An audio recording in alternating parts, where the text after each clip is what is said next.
Steering Committee, and annually they work with Atmos on a legislatively required rate study that is done every year to determine our rates here in town for our residential and commercial customers.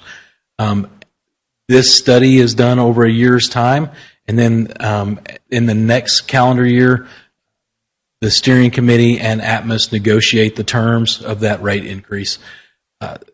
As a part of the steering committee, we have the option of accepting this rate coming in or dropping out of the steering committee and negotiating our own rates with Atmos. So they've done an amazing job. There is a small increase in the rates that you're going to see, and all of that information is within your packet and available to the public as well. Any questions for Wade? Sorry, I do have a quick question. Yes, sir. Sorry, Wade. What exactly is the?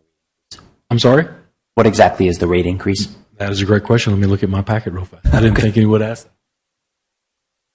that. I don't remember.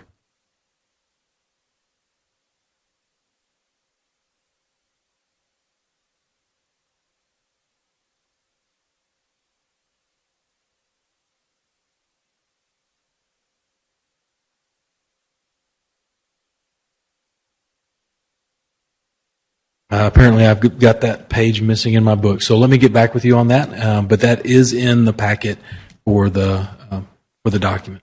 I'm sorry. You got it? Good. Yeah, let's get this covered or we can't.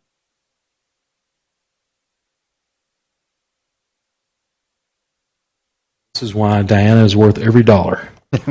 Amen. And more. That's correct. All right, we're looking at the change per month. The customer charge bill is $23.65. The rider CEE surcharge is going up 0.03 per month, and the total customer charge is going up $23.68 per month. So these are all one-time fees that are associated with your bill and not the rate itself. Okay, and it's safe to conclude that us negotiating separately, pulling out of the steering committee, would not be anywhere near cost effective. That's correct. That's correct. Yes, sir. Well said. Thanks, DJ. Do I have an motion to approve Ordinance 1036, approving the negotiated settlement as presented? So moved. Can I get a second? Second. All in favor? Aye. Any opposed?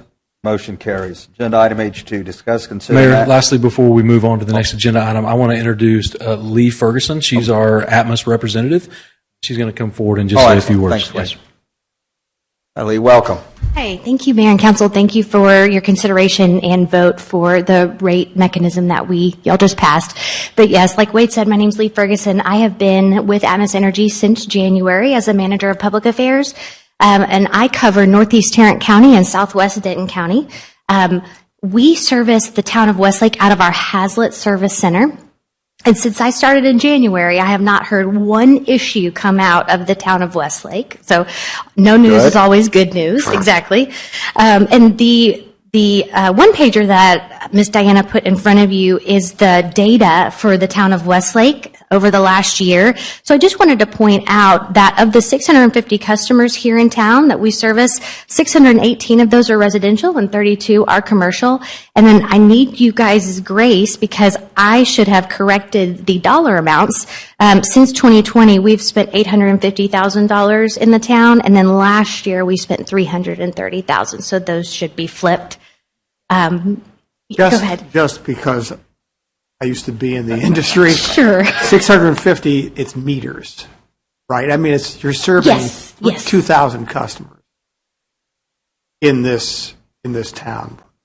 We have 2,000 people in this town. Well, right. But each meter has, 2.3 people per home, things like that. Exactly. Yes. Meters, and I actually don't know the full number of homes in the town of Westlake, but y'all might, so you can see who is served and who's not by us. I wanted to point out, too, that my contact information is down below. So if you hear issues from your constituents or anybody, please feel free to reach out to me. And what's funny is I used to live in the world of house accounts. And when John earlier spoke about your solid waste survey, that's where I came from, working for your hauler. And so I've got trash and gas in my portfolio now, and I just have been missing electricity, So I'm your utility girl. But it's nice to meet all of you. Probably not every day you go to a town council and you have an ex-CEO of utilities company. No, and I would love to visit more with you, sir. Okay, but, Cover the missing electric part. yeah, there you go. But thank you all. Thank you very much. Thanks for coming.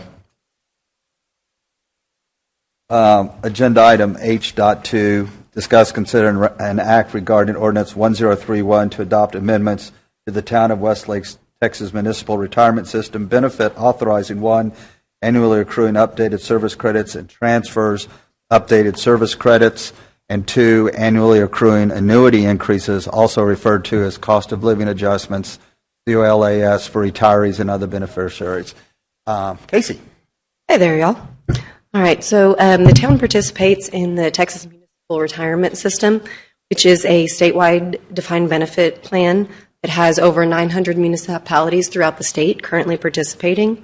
And because TMRS is actually governed by state statute, any changes we make to the plan require an ordinance be passed by the governing body. And so the changes that we're proposing today are to adopt a 50% repeating and retroactive COLA. And so what that means is that retirees, both current and future, would be eligible to receive half of a CPI from the prior year that's calculated every January. So in other words, whatever the CPI was for 22 in January of 24, retirees would be receiving 50% of that to their pension benefits. And we have opted in to TMRS as an entity, which means individual employees cannot opt out. And so what we did was we surveyed all of our comparison cities and we looked at the statewide trends to make sure, as we went through the process with the budget, that all of our benefits were industry standard. And we realized that every single one of the cities that border us had a repeating and retroactive COLA, and that over half of the participating entities in TMRS across the state have a repeating or retroactive COLA, with the others opting to do ad hoc COLAs if necessary. And so this change actually will increase our cost for TMRS annually from fiscal year 25 to fiscal year 26, $291,000. That was included in the budget that was just passed this evening. But it is important to note that even if we weren't to pass this increase, there would still be increases associated with 3 additional people, the raises, and just the annual actuarial recalculations that happen every year. And we have a window to approve this ordinance. It's through the end of December this year, with the plan going into effect on January 1st of next year. With that, I'm happy to answer any questions. Questions for Casey? No questions. Do I have a motion to adopt ordinance 1031 to approve amending the Town of Westlake's Texas Municipal Retirement System benefit as presented? I'll move. Can I get a second? Second. All in favor? Aye. Any opposed? Motion carries. Casey, thank you yet again. Agenda item H3, discuss, consider, and act to approve Resolution 25-31 approving the FY 2026 financial policies. You got a Didn't full even night, have to go don't you? anywhere. I know. I picked You're the not busiest feeling night to have vocal Yeah. issues. All right, so You can't tell, by the way, so. good. I've been trying to be quiet all day long. So this item is to approve the financial policies. We present these to council every year as part of the annual budget process. It's a best practice to have the governing body approve these. It's not a legal requirement. These are our overarching fiscal guidance for both the town and the academy for all of the policies that we adopt. If there are differences, as a matter of course, just based on the nature of the academy versus the town, those are outlined in each of the policies. And then, as I said, we review these annually and we go through all of them individually. We worked with a finance committee over the summer to have another set of eyes on them. So the 6 policies that we're asking to approve tonight, the first one being the financial policies. This is our basic basis for accounting. Whenever we talked a couple of months ago about fund balance requirements, this is where you'll see those changes that we made. The debt management, this is a new policy. We had some language in our financial policies previously, but particularly given that we went through a debt issuance this summer, we thought it was prudent to have a better, well-defined process. This also is going to codify a second vote that is not legally required, but was preferred by council. So after we do our regular notice of intent, we will have a second meeting that gives council the opportunity to affirm that final amount before we go to sale. The purchasing authority, the only things that have changed here have to do with updating the head of school spending authority from $20,000 to $50,000 to be in line with the town manager. We also made sure to affirm that any items that are $50,000 or more do have to come back to council for approval. The reason we made it a point to affirm that is because Texas legislature actually passed a law this summer changing the competitive bidding requirement threshold from $50,000 to $100,000. So we don't have to go through a competitive bidding process unless the item would be $100,000 or more. However, we feel it's still important to make sure that council approves anything $50,000 or more. There were no changes to the prohibited activities financial policy. The only change to the contracts authority was that same threshold change from $20,000 to $50,000 for the head of school. And then for the P-card policy, there were no changes. Are there any questions on our financial policies? Any questions? Just one question, Casey. These policies just apply to the town, correct? Policies? No, sir. Town and academy. In the prohibited and restricted purchases policy for the town, I know for the academy, since it's a school, alcohol cannot be purchased. As the policy is currently written, alcohol can be purchased if it's not for resale. Am I reading that correctly? Only if it is for resale that has been approved by council. So, for instance, that line there specifically is for any events that we might have community-wide that we would possibly choose to sell alcohol. I know several other cities around us, if they have festivals or something, they do offer alcohol sales. We currently do not. Okay, so as written, the policy would not permit the purchase of alcohol by the town or the school. Correct. Okay. Not without council approval. Any other questions? Can I go have a motion to approve Resolution 25-31 approving the fiscal year 2026 financial policies as presented?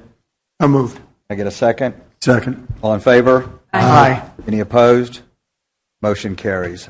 H.4, discuss, consider, and act regarding Resolution 25-32 approving the investment policy. Last thing, promise. Okay, bring it home. And the only reason this is separate is because this has to do with the Public Funds Investment Act. It is a legal requirement that the council approves the investment policy no less than annually. There are no changes to the policy. There are no changes to the broker-dealer list. If there are any questions, I'm happy to answer them. Any questions? He's just went all night. Can I get, do I have a motion to approve? Lost here. Approve 2532 approving the investment policy as presented. No, this is H4. Investment, Oh, 2532. yeah, 2532 approving the investment policy as presented. So moved. Can I get a second? Second. All in favor? Aye. Any opposed? A lot of motions tonight. Motion carries. Thank you very much. The next two agenda items have been tabled. We now will go into executive session. The Town Council Board of Trustees will conduct a closed session pursuant to Section 551-0712 of the Texas Government Code for the purpose of seeking confidential legal advice from the town attorney, Westlake Academy attorney, for the following. The time is now 6:38, and we will cover I-1, Section 551-071, consultation with legal advice for Academy attorney regarding Westlake Academy Affiliate Group, Westlake Academy Athletic Club. I-2, Section 551.076, deliberation regarding security devices or security audit related to findings of a 3-year safety and security audit report for Westlake Academy. And I-3, Section 551-071, consultation with legal advice from attorney regarding the expansion of the Westlake Academy Arts and Science Building. Time is now 6:38. We'll adjourn to executive session.